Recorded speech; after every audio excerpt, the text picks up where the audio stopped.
Hello, everybody, and welcome to another episode of The Wild, Wild Death, the show where we talk about all the ways people joined the mists of eternity in the Old West.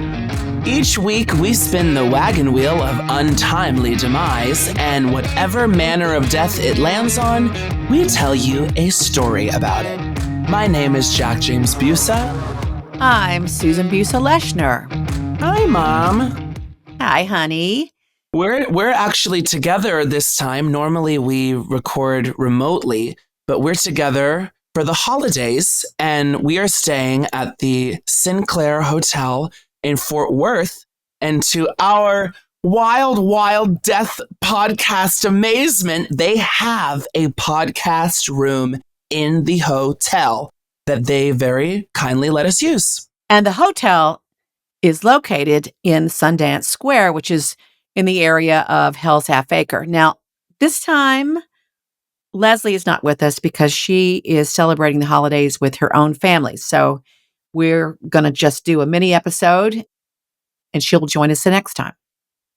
And we came up with a really cool name for the mini episode. It's going to blow your socks off. It's called The Wild, Wild Death Adjacent. Dun, Whee! dun, dun. And we'll put in some great sound effect right there. But yes, we're in Fort Worth because of the holidays, so we're together. Leslie's with her family, which brings up, a huge issue. The wagon wheel of untimely demise is at Leslie's abode. So luckily, don't worry, everyone. I brought with me a travel-sized wagon wheel of untimely demise. I think of everything for occasions just like this. So luckily, we have carry-on size. Yeah. I don't check luggage. It gets right into my carry-on. Okay, well, let's see what story we have today. Why don't you give the mini wagon wheel of untimely demise a mini spin? Okay, mini spin.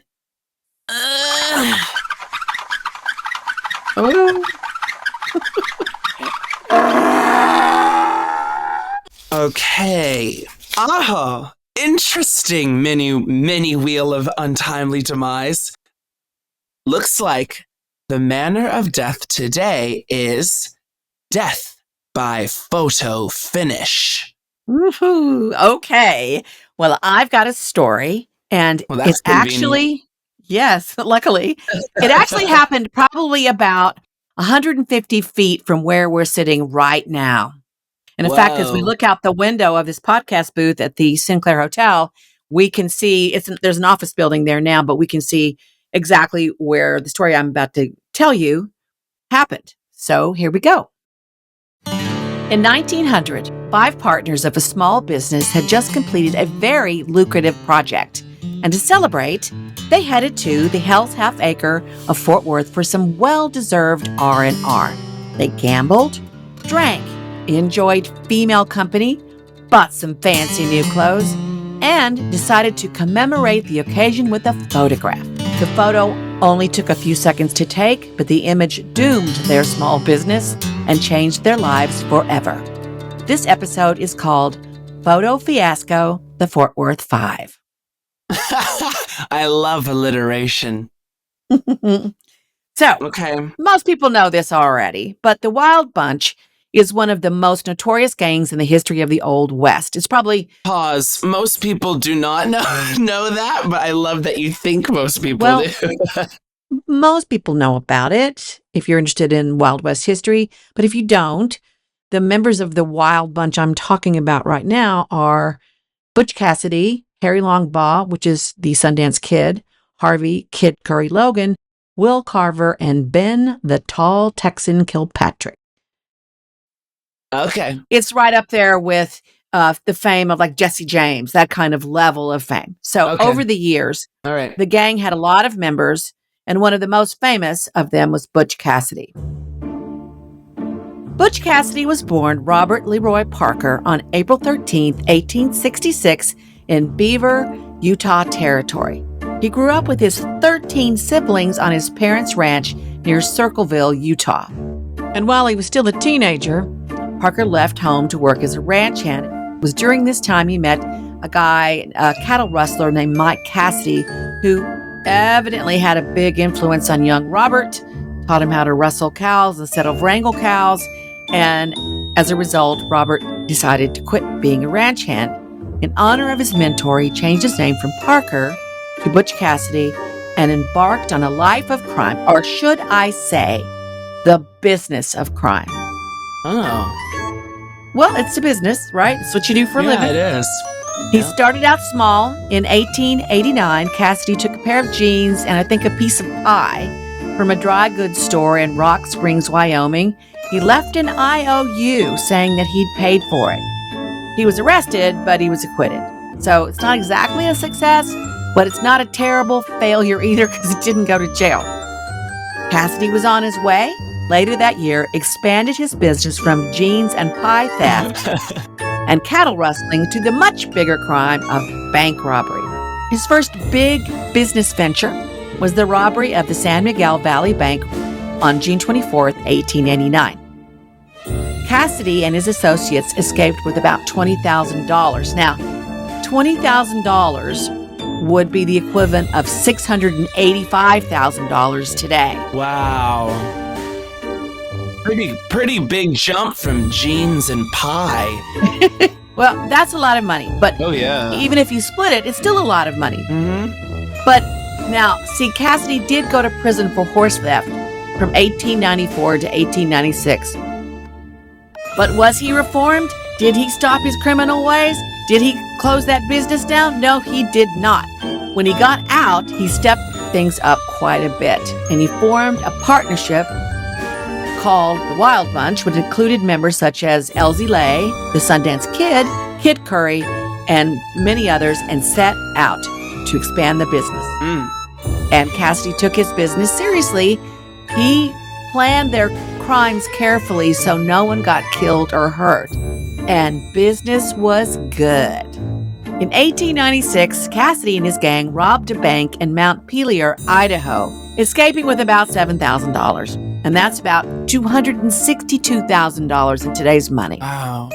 On April 21st, 1897, Cassidy and Elsie Lay ambushed the employees of the Pleasant Valley Coal Company in Castlegate, Utah. This is in broad daylight, stealing a sack of silver coins valued at about $1,000, which is $38,000 in today's money. So they're getting a little arrogant is sort of what I'm... Oh my God, right? They just took it in broad daylight, but that's still just a lot of... It's amazing to me that $1,000 then is like $38,000 now. In June 1899, they robbed a Union Pacific Overland Flyer passenger train near Wilcox, Wyoming, and they got between about $30,000 and $60,000. This is all in the same, within 3 years. On August 29th, 1900, Cassidy, the Sundance Kid, Kid Curry, and another gang member held up a Union Pacific train near Tipton, Wyoming.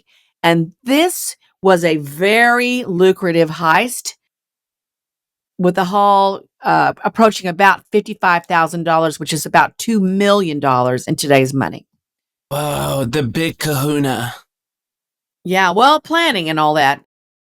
But they also, in addition to bank robberies, they also did payroll and stagecoach robberies. And all in all, Cassidy and his partners were doing well and business was great. Yeah. Even if law enforcement and detectives were constantly on their trail, life was still a slightly thorny bed of roses. Oh, was it? Yes, it was. It wasn't perfect, but it wasn't too bad. Yeah. And then there was the Winnemucca bank robbery that happened on September 19th, 1900. This is just less than a month later. A gang of robbers robbed this bank, and they stole about $32,000, again, about $1.2 million in today's money. Now, the bank teller claimed it was Cassidy and his gang. And for years, I think that's what a lot of people thought, but most likely it was not. However, this robbery led to increased efforts by the Pinkerton Detective Agency and local and state law enforcement to capture Cassidy and the Wild Bunch. Sounds like this other group of robbers ran amok in Winnemucca. Well, it's pretty cool. They chased him out and they got on horses to chase him. But this robbery was really well planned, and evidently they had like fresh horses stationed every about 10 miles, so they were never caught. They never did catch who did that. Okay, but this event did lead to law enforcement going, okay, guys, this is getting really bad. We need to catch these famous robbers so it sort of is more showy, I guess. Like it looks like we're really doing something. I think the two big train robberies didn't help. And the fact that this was a sign to them and may or may not have been them, most likely not, didn't help. Okay. But in the meantime, Cassidy, Sundance Kid, Kid Curry, Will Carver, Ben Kilpatrick, they met up in Fort Worth to party because business was going well. They need to have an end of the year celebration, so they were celebrating, and on November 21st, 1900, having a few drinks in the saloon. In an office above the saloon was the photography studio of John Swartz, who, along with his brothers, had built a reputation for snapping everything from cowboy portraits to family keepsakes. And so after a few drinks, of course, the gang decided, hey, let's get dressed up and have him take a fancy picture of us. But I bet it sounded like this. Yeah. Hey, let's get dressed up and have him take a fancy picture of us. That's because they were probably drunk. Yeah, they're like, you're beautiful, man. we gotta commemorate our big heist. Okay, well, here's the deal. I kind of get why they'd want to do that, because it's not like, obviously, like pictures now where it's so easy to do that. It's a special thing, and I guess they were feeling celebratory for their banner past few years of being like the hot, whatever, bank and train robbers. Oh, sure. I think if you're a bank and train robber, taking a big picture of yourself is such a good idea. Especially then, everybody didn't have cameras. So Cassidy and his business associates walk into the studio and they're dressed to the nines. And we're talking bowler hats, tailored suits, gold watch chains, and they posed like wealthy businessmen. I mean, it looks like they could be the people that run a bank. That's what they look like. And they're confident with relaxed, successful smirks on their faces. And it's a great photo of everybody. Here's this other story about the Winnemucca Bank.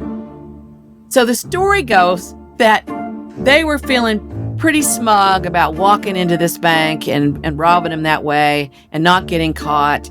And so that Butch Cassidy, as a way to sort of poke the people at the bank, sent them this photo. Oh. And then as a result of that, the Pinkertons got it. However, that's not true. He didn't do that. Oh, okay. I was like, God, that's really bad. Well, yeah. But they were saying he was so arrogant, that's what he did. But that's not what happened. What happened was a lot more mundane. So, John Swartz was proud of his work, and he was like, this is a great photo, because he did not know who they were. And they looked so fabulous. It looks great, right? Very proud of it, so he displayed the photo in his studio window. So it wasn't long before a local lawman spotted the photo, told his boss, got in touch with the Pinkerton Agency. The Pinkerton Detective Agency had a group of folks whose entire job was hunting down these particular guys. So they slapped the image on wanted posters and started passing them around the country like trading cards. This single photo in all its sepia-toned glory made it ridiculously easy for law enforcement to track the gang. And as you can imagine, it's hard to rob banks when every sheriff from Texas to Montana has your face tacked up in the post office. So let's just say this photo ended the days of anonymous mischief and put an end. It was the death of their business. So the Pinkertons are after them.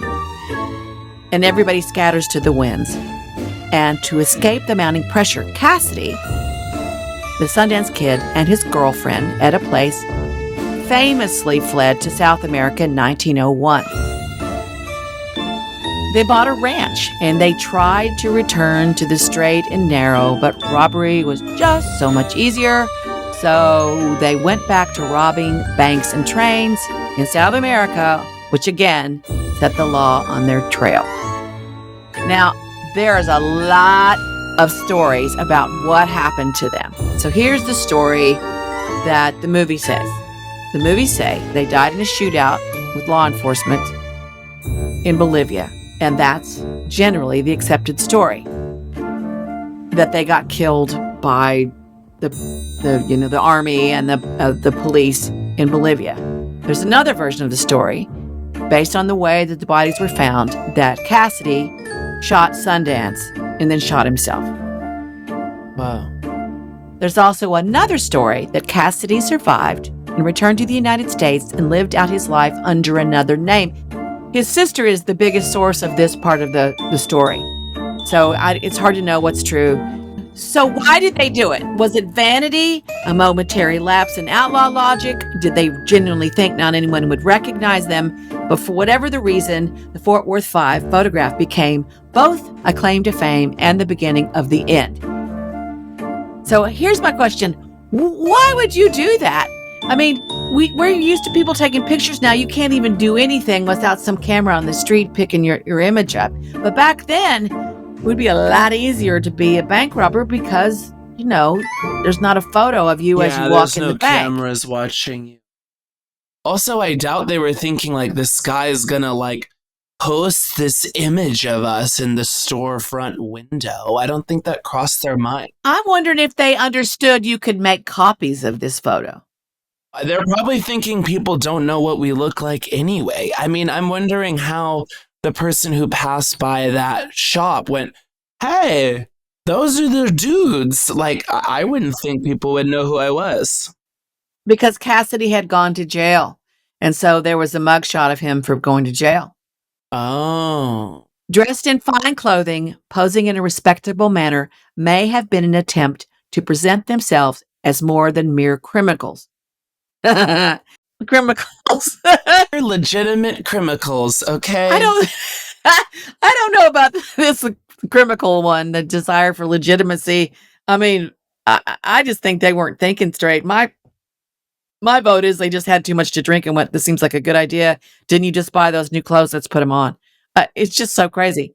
I could see why you would think you take a photo, it legitimizes you. We've done all these successful things. We're this group. There's an ego thing with it. We look good, and we'll have a little thing for us and all of the above. I think all of that works. They're flashing the fad money. Yeah, it's a total flex. So Horse's photography studio at 705 and a half Main, where the photo was taken, no longer stands. And it's replaced by this office, and there's a good restaurant by there and all of that. The Smithsonian has a copy of the photo, and in 1999, named it one of the most iconic images of the Wild West. Wow. So the next time you and your friends are taking that selfie, remember that a great photo might go viral with some very unexpected consequences. But it's so crazy that happened just around the corner from where we are right now. At the truly lovely Sinclair Hotel. And if you're interested in any kind of Wild West theme vacation, you should come to Fort Worth. There's a lot of really interesting history everywhere you turn. So dang, that really did him in. The pride before the fall. Yep. If you'd like to know more about this episode, you can visit the links in our show notes, and we will include a link to the picture so you can see that as well. You can also follow us on social media at The Wild Wild Death. That's where we post show tidbits and let you know when new episodes are coming out. Thanks for listening. See you next time. Adios, muchachos. Mwah. The Wild Wild Death is a 2222 media production.